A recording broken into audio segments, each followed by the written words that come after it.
Hello, you wonderful people, and welcome to another episode of Not Too Comic Book. This being a show where we talk about TV shows that are adaptations of comic books. For today's episode, I'm going to talk about, well, Beebo Saves Christmas. I am labeling this as a Not Too Comic Book because it is, well, kind of in the vein of the Arrowverse, which is based on DC Comics, so there.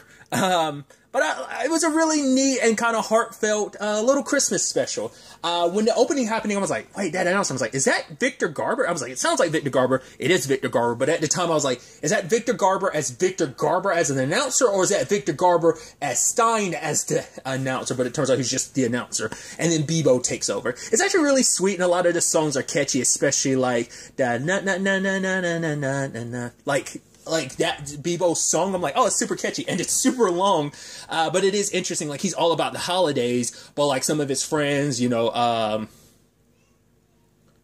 Turbo, Tweebo, and Fleebo aren't really in the holiday spirits for different reasons. Turbo's about getting presents, which Turbo is voiced by Yvette Nicole Brown. I was like, okay, and then like I believe it's Tweebo is Kimiko Glenn, I believe. The thing I know her from is like Penny Parker from Into the Spider-Verse. I have to look into like other stuff, but that's the one thing I'm definitely familiar of hers with. And the voice actor for Fleebo, his name is Keith Ferguson. I'm like, I know you. I feel like I know you. I'm just not sure what I potentially know you from. I like, the name sounds familiar, but I'm not sure if I'm familiar with a lot of his work. But he seems like I feel like I am, but I don't know. But yeah, like, Turbo is all about getting presents for her kids, in particular, like, like, gaming console. And then Tweebo, it's all about tweeting and getting her followers up. I'm like, oh, that's a little too close to home, like, in the sense of, like, oh, that's too real, because, like, oh, she's kind of, because we actually don't even know what she does. I guess she's just like, oh, I'm trying to get followers, because I was like, she's not a full-blown influencer, necessarily. I don't know what it seems like she has influencer traits, but I don't know. I guess that's what they're kind of implying. And then you have Fleebo, who's just essentially, a grumpy dude who's, I guess the parallel is supposed to be like the Sesame Street comparison would be like, I mean, him literally being like green is the Grouch. Is that what his name? God, I haven't seen Sesame Street in so long. I think that's Home Dude who lives in the trash can. That's the Grouch, right? I don't remember. Side note, it also brought up something really interesting too of like, oh, like, someone compared them or something. I forgot what it was. Someone referred to them as some kind of animal. I'm like, has it ever been explained what they actually are? I don't think it's ever come up in the Arrowverse what Beebo actually is. But I guess it's kind of like people from Whoville's or like Who's. So I guess it's like, yeah, the town is bows, so like they're bows, I guess is kind of all that is. Like, I guess it's just like, they're just a particular creature, don't get to the ins and outs of it. But I'm like, because they were saying that, I was like, do we even know it? Like, because someone had referenced them to be like some kind of animal. I'm like, they aren't that, are they? It was like, I forgot what they were kind of referencing, but yeah, Beebo's trying to save Christmas because he gets a letter from, like, well, he sent a letter to Santa and got a reply, but it was like an automatic response. And I was like, oh, like, cause my immediate thought was like, oh, has like Santa gone corporate or something like that? Like the whole, well, which that's a bigger conversation, and I guess that's like a layered conversation about Christmas, the corporatization of Christmas, and how Christmas is kind of a very capitalistic type of holiday. You know, like, you can get to the nitty gritties of it, but that's why I was almost like, is that supposed to be like a level of like, oh, like, it's supposed to be a little ironic? I mean, because sadly, for a lot of people, the magic of Christmas has kind of been taken away, and that's kind of the whole point, like, for Beebo. But I also thought that was kind of interesting from the beginning, because you're like, it is interesting how Beebo is shoving his way of, like, what Christmas is to him down other people. So I'm jumping around, but I do appreciate that being the lesson of the, like, whole thing of, like, yeah, like, just because you celebrate Christmas doesn't mean it applies that way to you. Because he kept looking at his friends like, oh, how they're celebrating Christmas is wrong, you know, what Christmas means to them. I get it from an outside perspective. It is kind of like, oh, why do you look at Christmas like, oh, why are you so focused on your, like, your following? Oh, why are you so focused on just trying to get, like, gifts? Like, having so much time for the gifts, you're not enjoying, like, all the hugs and all the fun. Because even Beebo has his checklist of what he's going to do. So they're on a road trip to, I thought it would be, but I guess it is, maybe if it was a little bit longer, they would have had more shenanigans on the road trip, but it's like, straight to the North Pole. It's like, oh, cool, we're here. But I love the whole sequence of the robot misinterpreting what they're saying, and I love that they did it twice, where they did like that Beethoven like thing of like dun dun dun dun, and they zoomed in on someone's face, and it's because at first the robot was playing it, and then when they're in that shop later, the elf is like, "Yo, who took out the music and put in classical?" It's like, and it's like I love that they did that. They only did it twice, but I thought that was kind of a nice little bit. But yeah, it turns out Christmas has gone full, like, automated, because Santa, who, after I had to look it up again, because I saw it at the end of credits, I was like, wait, you're voicing Santa? I had to look it up, remind myself, it's freaking Ernie Hudson. I would have never guessed, because it didn't sound like Ernie Hudson to me, but maybe, I don't know. It's probably, like, you know, I haven't seen Ernie Hudson in a lot of stuff more recently. Not saying he hasn't done anything, it's just, like, one of the last things I know he was in was Rosalian Isles, and that was, like, I don't know if he continued to be in the show, extenuating circumstances with, like, stuff related to his character. I won't go into it because it's kind of depressing. I'm not going to go into that. But, like, yeah. Like, that was, like, one of the last things I remember seeing him in, but I could be totally wrong. Like I said, I'm not saying he hasn't done anything since. That's just, like, the last thing I remember. But, so maybe his voice isn't as... No, because I heard an interview with him recently, so I was like, no, his voice is clearer in my head, so I was like, maybe he just did a really good job. I just would have never guessed that was Ernie Hudson. That was just interesting to me. But, essentially, Santa's out, because a elf named Sprinkles took over, and now is kind of running Christmas. And I love the whole thing of, like, you know, now that Christmas has become this whole thing, Santa's like, well, if I can't be part of it, like, maybe I can find something else to do, but everything he suggested ended up circling back to Christmas, you know. But then Beebo started being like, no, we'll figure it out. Like, oh, maybe the Easter Bunny could take over Christmas, and we'll kind of have to adapt to the fact that the Easter Bunny is hiding presents. Or it could be Cupid, and Cupid ends up firing and hitting you with arrows to deliver your presents. Or a leprechaun could take over. But at that moment, I was like, wow, you're quite manipulative, aren't you, Beebo? You're trying to use reverse psychology. Even Santa's like, I know what you're doing here. It's like, yeah, that's kind of devious of you, Beebo. Because everyone else, they wanted, well, because obviously Turbo's all about getting that game console. So, like, every time the conversation comes up, it's like, oh, never mind. Beebo, do your thing. I'll find a more appropriate, because she was like, it's got to be the first, it's going to be the first thing on the list. She's like, no, maybe it should be the third, or maybe even the fourth thing on the list of what we should do. But they were able to sneak in because all they had to do was make Santa look like a pirate. And I love, once again, just like how that circled back and just like, oh, Fleabo, like, defaced a poster of Santa because Santa wasn't getting his complaints and stuff like that. But they were able to get inside. It was almost creepy, the automatic thing of like, oh, like, none of the toys are handmade anymore, and they're being made, and the doll turns, and it's like, I love you. I'm like, that's creepy as hell. And people's like, oh, like, such an annoying voice. Like, who wouldn't someone get tired of that? And everyone looks at it, and people's like, what? Everyone's like, nope, never mind. Really quickly, once again, voice acting things. I saw two names that I was like, Carrie Walgreen, for one. I'm like, at first I was like, she's a pretty prolific voice actor, isn't she? I'm like, yeah, because I've seen her name pop up and stuff. Because I had to look through her filmography, because like, I've seen her name, but it's just like one particular thing I couldn't pin down. Like, I just skimmed through it a little bit. Like, one of the things that jumped out to me, she does the English voice of Fu from Samurai Champloo, so that's like one thing. But I'm like, there was like a long list of stuff under her, like, in her like filmography. And once again, that was just like more like anime-based stuff. There's like plenty of other just animated stuff she's done. But other than that was Ben Diskins, who voices Beebo. I was like, isn't that the English voice actor for Eustace in Trails of Cold Steel? I think it is. I was like, I would have never guessed that was him. Because when I think of his voice as Eustace, there's another character from a video game. I want to say it was like Tales of Berseria. I always butchered the name of it.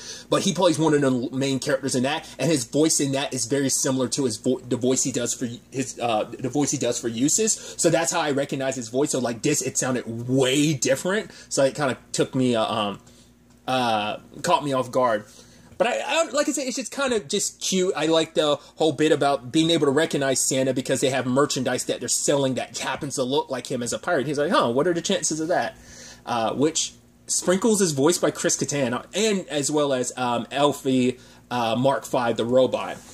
And I actually really like the song is kind of like, well, it's kind of messed up in its own way, but the whole song about progress, and just anytime like Elfie Mark 5 like added more stuff with that robot, I'm like, I like special effects, like vocally special effects being done to a voice during a song. I don't know why that always, like, effects on voices in songs always, like, I don't know why I always dig that. So I like those parts the most, when like the robot was kind of like background singing a little bit to it, and you know, I just like the way it flowed with the song. But I mean, like I said, at the end of the day, Sprinkles isn't like necessarily a bad guy. He was just trying to like make Christmas more efficient, was kind of like the whole point. But obviously Beebo was like, no, like, Christmas isn't about being efficient, it's about hugs and all this, because Sprinkles, like, anytime people wrote in, like, he never bothered, he's like, blah, blah, blah, the machine will automatically know what you want. And Beebo tried to explain to him what Christmas was all about, but Sprinkles wasn't willing to listen, because it's like, no, it's about being efficient, and he thought he knew what was best. He was trying to do the right thing in his own way, and they ended up getting wrapped, and that led to that Ripple song, which I love. Throughout it, Fleabo continues over and over again, refuses to sing, and it's like, it makes sense, you being the grump that you are. But the song about ripples and getting Santa to laugh, because he's getting him to like belly laugh, and that just causes an earthquake in its own right. But they were able to getting Fleabo to disguise himself as one of those dolls, and it's like, oh, like, make it seem like it's messed up, and it's like, oh, why is wrapping paper so expensive when you're just going to tear it anyway? He's like, why are Christmas songs so addictive? Which this has quite a few addictive songs. I'm going to definitely be listening to these, like, I'm going to have to circle back to these, like, around Christmas time, just because they are pretty catchy songs. I was like, yeah, that's the point, too. Like, songs in general are meant to be catchy, that they get stuck in your head, but Christmas stuff in particular can get really wrapped in your head.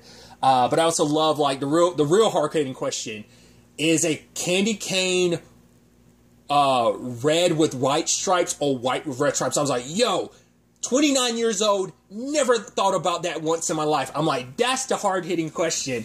Fleabo out here asking the questions that mattered the most. I was like, I actually really like that. And I also love that Turbo's just all about that gaming console. Even though it's like, oh my god, this one doesn't come out till next year. Like, my children will be so happy, which is almost like, there's almost a little darker element to that. Like, wow, you were just so adamant about making your children so happy and their love for you, that you're trying to get the next. Like I said, that's a super pessimistic way to look at it, but it's like, yeah, my children are going to be so in love with me, they're going to love me and be so happy, like, when I give them this console that doesn't even come out till next year. It's like, no, I gotta fight my temptation, but she grabbed it anyway, and it ruined the whole plan. Granted, they did instill all, like, the stuff that makes, well, Beebo believes makes Christmas Christmas, the hugs and love of chocolate milk and stuff like that, into the robot, but the robot went haywire. Which I'm all over the place again, sorry, but it also reminded me a little bit of the A Nightmare Before Christmas. Now, I've not seen the movie in so long, so when I'm saying that, I'm basically thinking of Kingdom Hearts 2. If you've never played Kingdom Hearts 2, you go to some of the worlds you go to in those video games are Disney worlds, and you kind of play basically remixed versions of Disney stories, and the story of in Kingdom Hearts 2 for Halloween Town, because it's in Kingdom Hearts 1 as well, but the one in Kingdom Hearts 2 is like a remixed version of A Nightmare Before Christmas, the story, you know, so... So this kind of reminds me a little bit of that, especially with the whole, like, toy thing. There's a toy-related... There was an experiment that kind of goes rogue in, there's one experiment that goes rogue in the first Kingdom Hearts, and there's one that goes rogue in Kingdom Hearts 2, but it reminded me of Elfie, like, Mark 5. It just, you know, the parallels in that regard. But it's like, oh, how do we stop him? And we stop him by getting him to drink chestnut milk, because it ruins everything. And they were able to, because before all that, you know, it was a conversation and making them realize, like, because Santa has an orb that points out what everybody, you know, now, because, like, Tweebo was, like, live streaming everything, so she's like, hey, guys, check this out, because, like, Sprinkles initially had given them everything they wanted, like, Fleabo wanted a box to, the suggestion box, but it was mainly meant for him, it's like, no, I can put all my complaints in here.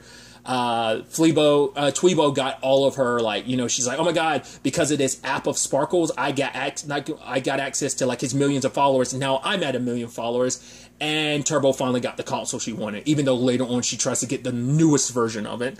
But once again, I thought it was kind of a neat way to kind of put things in perspective that, like, because a part of the beginning song was that Beebo was like, oh, I like celebrating a certain, I love us doing it a certain way. But the whole point was like, right, Beebo thought like Christmas was all about Santa, but even Santa was like, no, it's about what I inspire. Because he's like, so many people celebrate Christmas in different ways. And because Beebo realized, like, oh, what? Because like one of the people is like, oh, I like watching sad movies on Christmas time. And it's like, Beebo's like, oh, like I was so focused, and even my list reflects what makes me happy at Christmas. Because he's like, oh, like I'm judging Turbo, but Turbo's like, no, like I love getting stuff for my children. So like, yes, you can make the argument shopping's kind of become a part of my tradition, because I like shopping, because I like to be able, I love the look on my children's faces when they rip open their presents. And then Tweebo, it's like, oh, just because you're so obsessed with your phone, which he even tried to call her out at one point in time, and she's like, oh, maybe I should put this in. And he's like, oh, because you are realizing that basically the addiction that is your phone. And she's like, no, because I don't have a signal in here.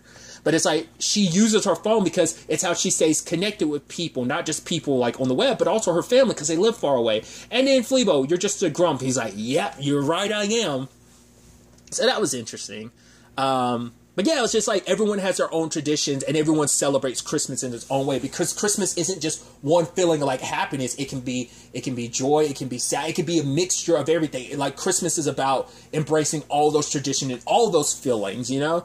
And so I like that, because like Beebo kept trying to be like, oh, it's all about Santa, but Santa's like, no, like I just help inspire this thing, these feelings and all of these other things, these traditions that people make. You know, someone was like, oh, like spending time singing in their car with their mom when they're on their way to their grandparents' house or something like that. It's like, it's little things like that. And it's like, oh, the messaging is actually really sweet, because I was about to say, like, Beebo, like I said, Beebo comes off kind of like a douchebag in certain regards, like, you know, and I think that was kind of meant to be the point, but it was just misguided. Like, and that's the parallels. Like, Sprinkles and Beebo were trying to save Christmas. They were trying to do the right thing, just to, you know, because the thing is, Sprinkles was trying to predict what people wanted, and it's like, oh, like Santa's like, it's easy, you just listen, and he stopped listening to what people wanted. So when Elfie Mark ended up drinking the coffee, not the coffee, God, I'm all over, the chestnut milk, it ended up exploding, which I'm like, oh, I felt bad, like, kind of no happy ending for him, huh? That's kind of, well, he got turned into a tree, I get that at the end there, so I guess it all worked out. But the little ending song at the end was pretty dope too, even finally passing everything back onto Victor Garber at the end, the announcer, like, oh, but he doesn't have the last word. But I even love, like, yeah, Turbo was like, yeah, you, like, if you try to run into me in this shopping, like, when I'm shopping, you might want to get out my way, I'm going to rip you apart. You're like, Jesus, that's dark. So I think it was like a sweet little nice special. I don't know, it was entertaining. This is probably a god-awful review, but it's just like, oh, I don't know, I'm just talking about the stuff I liked about it and thought was really interesting. There was even this weird line from Tweebo where she was like, oh, you're talking to the person that can repost 10 hours of CW programming on a third-party app on a fourth, like, what, tick block or something like that, and Santa's like, I have no idea what you were just talking about, which I'm like, that's such a weird and very specific thing for her to kind of reference and talk about. I thought that was interesting. But yeah, like I said, just in general, I thought it was kind of fun. I would have thought it would have been a little more DC themed, because I saw this, but I hadn't looked into it, so I didn't know what it was. But, you know, it's just its own little pocket little thing, so I didn't expect it to be wild and crazy, because I just didn't know what to expect from it. Because if I remember correctly, didn't Beebo start in Legends of Tomorrow, like, which is legitimately one of the weirdest shows, especially amongst the Arrowverse stuff? It's just the weird, you know, especially knowing how Beebo has been utilized in the Arrowverse, in particular on Legends of Tomorrow. I love that he is the mascot of the Arrowverse. I do like that. It's a very cute and adorable. Which I'm wondering, like, I guess Ben Deskins has always probably done the voice for Beebo, because I think it is the same voice that the toys have had in the past. So he's probably always done the voice for it. So, like I said, regardless, I just thought it was a neat little thing. That's kind of really all I really wanted to talk about. Till the next time we meet, be happy, be safe, live life to the fullest, and enjoy it. Good day, and goodbye. I should also probably preface this by also saying, happy holidays. I guess I should have just said it earlier, but